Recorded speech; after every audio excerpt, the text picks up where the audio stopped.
All right, well, today's off the cuff, we're going to be looking at this next drawer. Remember, like I said, we're not really going in any order, and this entire cabinet is probably a lot less organized than I'd like it to be. But this is kind of the one where I just put everything that I don't know what I'm going to do with, and it's a work in progress, like I said, with most of my drawers. But you'll see that there is some sort of semblance, although it's very small, of organization here. Okay, so in this drawer we're going to be looking at some European cuffs. Now, this drawer has cuffs from different parts of Europe and China. Okay, some of it is in Slavic nations, and like I said, all of these cuffs have been featured on my other videos that you can please look up and subscribe and everything. For example, you know, we got the Arioch ones here, made in Czechoslovakia. These are really cool, you know, and they have that interesting center link. All right, so these are the Czechoslovakian cuffs, swing through. Most of these things are swing through, as you'll see. That's pretty much what this other cabinet is full of. The Italian with a really very cool triangular center link. And it has this unique double-bitted key, which I really dig. Here's a couple of Russian ones. They're, of course, bulky and not too attractive. That's all I'm going to say about that. And they take these little funky, teeny, weird keys. They almost look like toys. Let me show you. There we go. Almost look like toys, but they're not. Then we got the bingo. Here we are.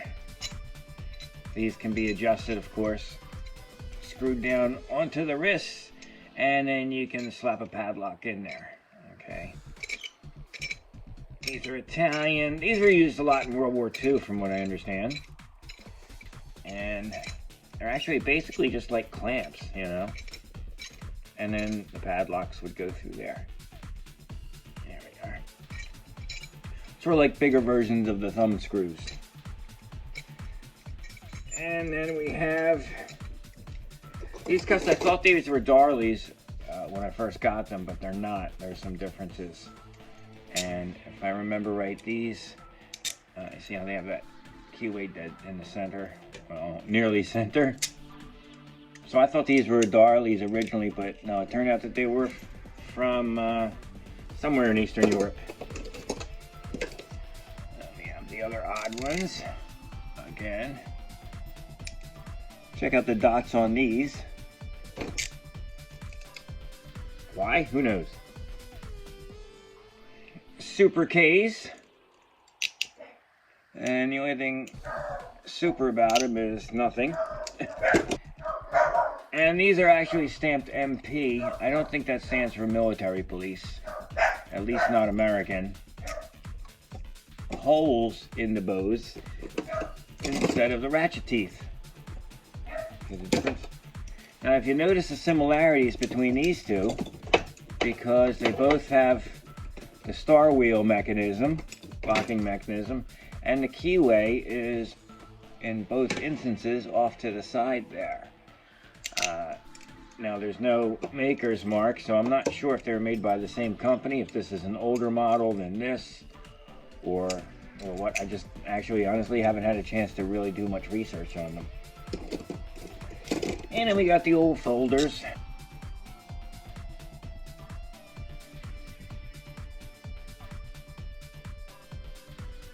They only go one way, the hinge. These are pretty sturdy. There we go. And finally, we have the Chinese brass ones. These are really interesting. I dig these. You know, the Asian cuffs seem to have a tendency to use the holes in the bow instead of the regular ratchet teeth. I notice a lot of Japanese cuffs in particular have that feature. It prevents shimming and a few other things. But I just wanted to take a second to point out that the reason that I'm not really going into too much detail with the cuffs in some of these drawers is because A, the videos would be a gazillion years long, and B, I already featured them in previous videos. It's not really a sneaky way to get you to look at the other videos on the channel, it just so happens to work out that way.